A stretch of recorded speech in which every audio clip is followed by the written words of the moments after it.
No, this is not the cover of Queen's famous album News of the World. This is, in fact,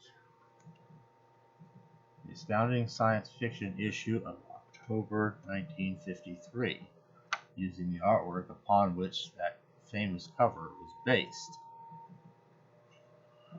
Our next episode here of Isaac Asimov's short stories is a story titled Belief, and no, it is not featured on this awesome cover, but it is in here, and Belief has a rather interesting story, as Asimov's stories go, rather unusual history, as I should say.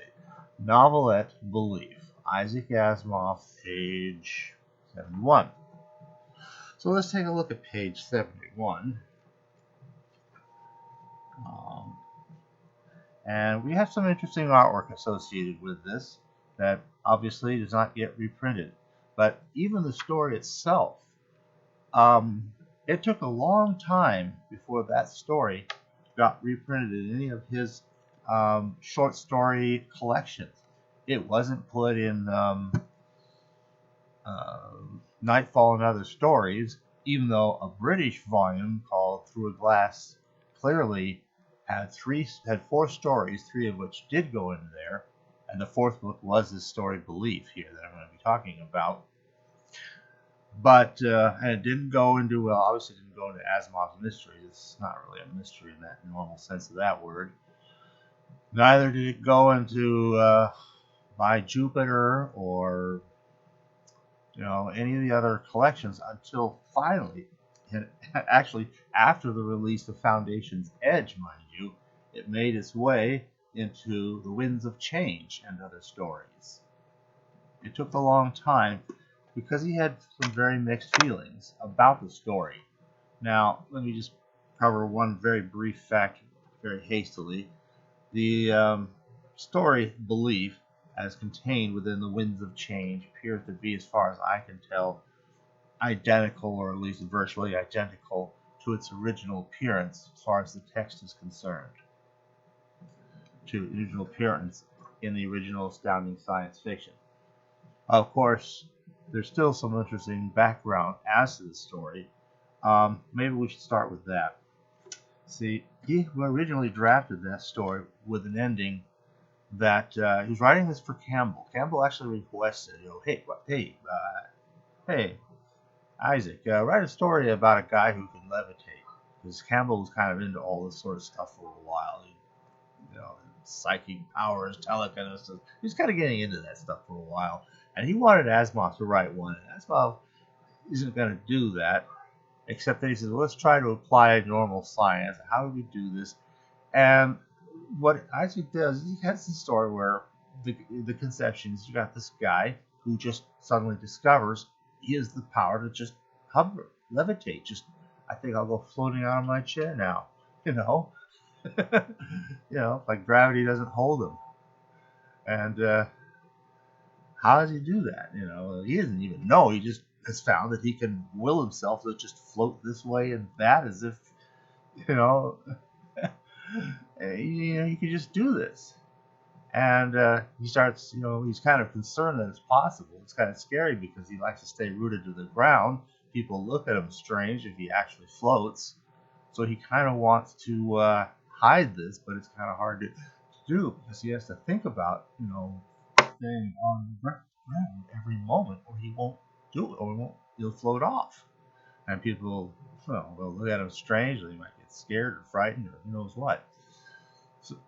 So what he wants to do is try to inveigle some scientists into looking into his case and trying to figure out what exactly is he doing? How is he doing this? He doesn't know, like I said. So maybe he can find some way to do this.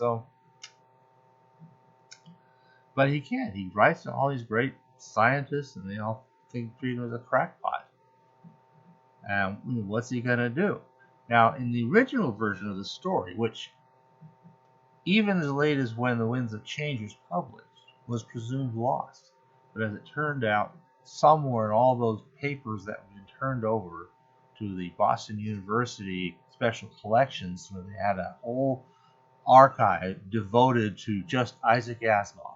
Everything he ever published, everything he ever wrote, every scrap of paper and so forth he ever jotted down, a story idea or anything of any sort, correspondence, fan letters, everything.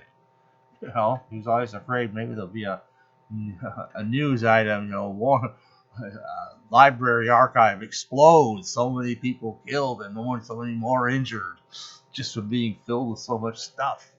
Anyway, turned out somebody going through all that managed to discover the original ending he had drafted. And in that original ending, he gets to a point where his wife finally gets him to talk to a psychiatrist friend, and the psychiatrist makes a rather interesting suggestion. It's like a magic trick. Well, actually, I know I've got a friend here who's connected with magic and has a little nightclub, and he owes me a favor. How about you go to his place and just float around? And he does, and I mean, it's awesome. The audience is all, whoa, how is he doing that? And but he's not renewed. It seems like that. That's reasonably consistent. He's actually making more money doing that than being a professor at a college or university somewhere. So, but that's only 1 week, and there's a reason for that. See, he's not really a magician. He's really levitating, but meaning that he's not really a magician means he doesn't know the appropriate pattern or stuff to say. He doesn't bother with any attractive female assistants.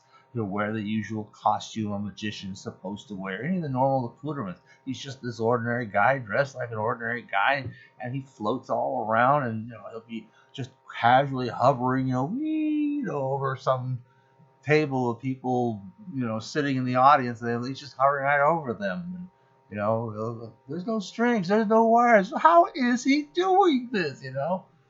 But he doesn't even real act. He says, "Well, tell you what, I'll hook you up with an agent and find you some more work in this area." Well, why don't you want to do it? Because you don't have an act. You're just actually doing it, and it's going to give people the creeps once they realize, they want to think it's a trick, that there's some gimmick you've done, and not that you're just actually levitating. And he ends up killing himself because it's all kind of depressing, and the dead body floats until somebody, I don't know, pushes on it or something. Something snaps, like some weird muscle inside, and then he falls to the bed, and that's the end of that. And that's kind of a depressing ending. It's the original because he wanted a story that didn't have what do you call them, a typical Asimovian hero, which is to say someone who's really clever and figures out how to do stuff. But Campbell didn't like that ending. So he decided to write a new ending. And by the way, that finally did surface because of the papers somebody had found, and he was able to include that story. All I've got here is the paperback version. It's in the alternate Asimovs. So it has the original one that he had drafted, and then just the section that changed, because the first more than half of the story he didn't even touch. The rest of it he completely just rewrote from scratch. And he has the guy basically just decide to become, as it were, an Asimovian hero and do the clever thing. So when he revised it, the revised version appears. That's also included in here, or at least the different ending. It is included. It was that which was originally published in here, and it is also that which was included in here. So that's the version that everybody knows. And in that version, he finds this wonderful, clever way of inveigling one of the scientists he wrote to, kind of, very critical that he would write such a letter. And in fact, his own head of the department where he was teaching got a letter from this person, Linus Deering, who I can't help wondering if this is supposed to be like Linus Pauling. Asimov had actually written an article, a little tiny article for, I guess, fantasy and science fiction, or one of these other places that he would write, serious science articles about fallout and strontium-90 and radiation and all this kind of stuff several years before these concerns were really known. And apparently Linus Pauling had read this, forgot he read it, thought about these very same issues, and went on to get a Nobel Prize for being the first to really seriously discuss these issues and raise this problem. And then Asimov says, I did do that. He says, oh, wow, you're right. Thank you. I didn't know that. He got all due credit, and they established a wonderful relation and rapport between the two men. It's really a neat story about that. So there's a guy here. Now, I don't know, maybe that's after this, but there's a fellow in here, great professor, named Linus Deering. Okay. And Linus Deering, I don't know where Linus Pauling is off the top of my head, but Linus Deering is in some university in Seattle. So that will have relevance a little later on here. So Linus Deering wrote a letter back to his own professor, boss, whatever, at the university, and said, "Is this really from your department? I've noticed the letterhead of this letter. Have you got some crackpot or somebody stealing your stuff? Is there some weird scam going on?" And then his boss is calling him in and saying, "What's going on here? Did you do this?" And he's going to be losing his job over this probably, or at least seriously risking it. So he's got to figure out what to do. But now in the revised version, being the Asimovian hero. Well, let's start with the first piece of artwork. Okay, here we have all these different faces of wonder, of anger, of suspicion, of fear, of wonderment at the fact that here this guy will just float off the ground. He can just, like, he's lying down, but he's hovering in the air, just floating around. And, there's a blurb on here. Let's get that while we're here. What, I wonder, would be the proper course of action for a professional and accredited physicist who was afflicted with levitation willy-nilly? So here he is. He's an accredited physicist. He knows all the how stuff really works, but then he's doing this. And how? So okay, we have another place where at one point he's kind of. Let's see. I think I should kind of describe this. He's kind of with his wife at one point. He seized her waist with one arm. She tried to push him away, but he paid no attention. Together they moved upward at a creeping pace. She clung to him, white and rigid with terror. 22 minutes, 13 seconds, he said, when his head nudged the ceiling. When they came down again, Jane tore away and hurried out of the room. His wife is Jane, by the way. And here's our guy, our professor, floating with a full page drawing here. Floating. He's got his wife in tow, so she's kind of floating too. It seems like anything you carry also floats with you. Okay. So that's kind of a nice drawing. And then there's still actually two more pieces of artwork. Now there's one I'm going to wait to. There's two more I'm going to hold off until I read this one part that I think is particularly enjoyable, and this is where he's trying to get Linus Deering, to take this thing seriously. And so what he does is he goes to this place where Linus Deering is putting on this kind of a science physicists convention or something. It's all for serious physicists during the Easter break when the students aren't at college, and just these various members of the physicists and so forth will come and give talks to each other and stuff like that.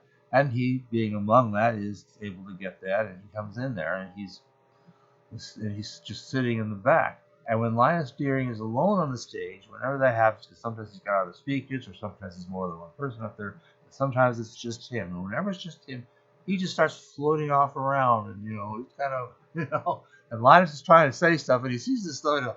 And so the reason we have this, he's kind of losing himself because he sees this weird thing going on, at the back of the room, and finally he gets really mad, and so he shows up, and all right, Roger took his seat in the last row, where he would not be seen by casual passers-by looking through the high, small windows of the auditorium door, and where the others in the audience would have to twist through nearly 180 degrees to see him. It's a big room, and really most of everybody else is towards the front. And he's in the very, very back. Okay. Except, of course, for the speaker on the platform and for Professor Deering. Roger did not hear much of the actual proceedings. He concentrated entirely on waiting for those moments when Deering was alone on the platform, when only Deering could see him. As Deering grew obviously more disturbed, Roger grew bolder. During the final summing up of the afternoon, he did his best. Professor Deering stopped altogether in the middle of a poorly constructed and entirely meaningless sentence. His audience, which had been shifting in their seats for some time, stopped and also looked wondering at him. Like, something wrong with you? Deering raised his hand and said gaspingly, "You there!" Roger Toomey had been sitting with an air of complete relaxation in the very center of the aisle. The only chair beneath him was composed of 2.5 feet of empty air. His legs were stretched out before him on the armrest of an equally airy chair. And there's a wonderful portrayal of that scene. There he is in the back of the auditorium, just sitting on there looking like he's as comfortable as can be, You can see these other kind of wooden chairs in the auditorium. It's just conveniently not actually sitting in, but just floating around and over. Okay. So, that's a great portrayal. All right. When Deering pointed, Roger slid rapidly sideways. By the time 50 heads turned, he was sitting quietly in a very prosaic wooden seat. Roger looked this way and that. Yeah, what, me? Me? Looked this way and that, then stared at Deering's pointing figure and rose. "Are you speaking to me, Professor Deering?" he asked, with only the slightest tremble in his voice. "What are you doing?" demanded Deering. His morning's tension exploded. Some of the audience were standing in order to see better. An unexpected commotion. I'm not doing anything. I don't understand you. Get out! Leave this hall!" Deering was beside himself with mixtures. Okay, he said loud. I'm just going to give the words. Okay. He says, "I am Professor Roger Toomey of Carson College. I am a member of the American Physical Association. I have applied for permission to attend these sessions, have been accepted, and have paid my registration fee. I am sitting here as is my right, and will continue to do so." And Deering just says, "Get out!" "I will not." He's actually trying to say, "For what reason must I get out? What have I done?" What's Deering going to say? "You're floating around." You can't say that. He will question his insanity, because he's the only one who saw it conveniently, you see. So that definitely got his attention. And, well, things happen, and I'll leave the denouement from those who actually read the story. That's a great moment. And we also capture the weirdness in the one last piece of artwork that comes with this. And this, it took a while to figure out. We have over here kind of another copy of the guy floating, much in the same pose. I guess he could also float in other poses, but we don't see that one drawn. And this guy is supposed to be Professor Linus Pauling, looking astonished, confused, frustrated, angry, whatever. And all these blurry, blobby lines and so forth are just reflecting of his mood of perplexion, confusion, whatever. What is going on? So it's kind of a neat piece of artwork there. And it makes a great story. It's really clever. And the bottom line is he gets it so that his ability to float isn't really his problem anymore. It's now Linus Deering's problem. And Linus Deering, however, has enough importance that he's able to get the government guys coming in. And, lots of great stuff happens. And now at least we're in a position where this thing can be seriously investigated and not just dismissed as some kind of a hoax or a prank or, some crazy crank fanatic coming up with crazy nonsense. It's not worth taking seriously. We got a serious physicist who is seriously levitating. Let's study this thing actually, seriously, scientifically. Is he actually violating gravity? Is he creating anti-gravity? What is he doing? And they could actually start trying to measure this thing and start postulating serious theories. So it becomes a very interesting kind of thing. I don't know. I found it a fairly fun story, even if reading it 4 times is a bit much. And it's a novelette, so it has some length to it. But it's a fun thing, and it's kind of neat to watch how it all comes together. And I think it's a very enjoyable story, and you've gone far too long without seeing it reprinted. But, here it is. At least now in both forms, you can go for the alternate Asimovs, as well as even just the original that they have in the Winds of Change. So, that's my review on that. Thanks for listening.